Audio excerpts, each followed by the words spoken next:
ఉభయ గోదావరి జిల్లాల కాపునాడు కార్యవర్గ మిత్రులందరూ ఈరోజు వచ్చి కలవడం జరిగింది. ఆల్రెడీ మేము కాపు టీచర్ వెల్ఫేర్ అసోసియేషన్ తరఫున కూడా పేరాబోతుల రాజశేఖర్ గారికి మద్దతు ఇచ్చి ఉన్నాం కూటమి అభ్యర్థిగా.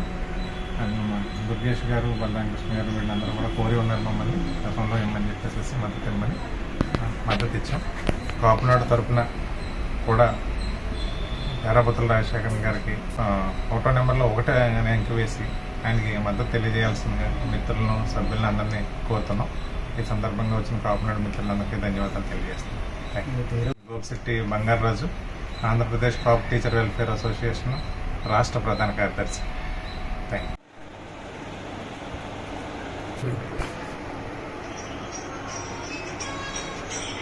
ఈరోజు రాజమండ్రి రూరల్ నియోజకవర్గం కొంతమూరు గ్రామంలో రూరల్ ప్రధాన కార్యదర్శి అయినటువంటి పిల్లా దుర్గాప్రసాద్ గారి ఆధ్వర్యంలో కూటమి ఎమ్మెల్సీ అభ్యర్థి అయిన పేరాబోతుల రాజశేఖర్ గారి గెలుపు కోసం ప్రచారం నిర్వహిస్తున్నాము.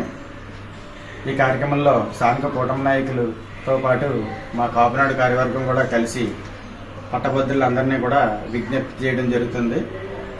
రేపు 27వ తారీఖు జరగబోయే ఎమ్మెల్సీ ఎన్నికల్లో మరి కూటమి అభ్యర్థి అయిన పేరాబోతుల రాజశేఖర్ గారికి ఓటు వేసి అత్యధిక మెజారిటీతో గెలిపించాల్సిందిగా అందరినీ కోరి ప్రార్థిస్తున్నాం.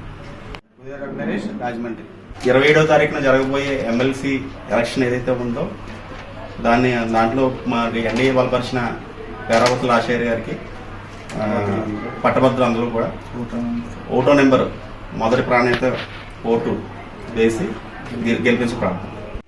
మీరు తెలిసిన వాళ్ళందరి చేత గ్రాడ్యుయేట్స్ కానీ టీచర్స్ కానీ ఎవరైనా సరే ఆల్రెడీ టీచర్స్ అసోసియేషన్ కూడా సపోర్ట్ చేస్తున్నాం. ఒకటో నెంబర్ ఓన్లీ 1 నెంబర్ వేస్తే సరిపోతుంది.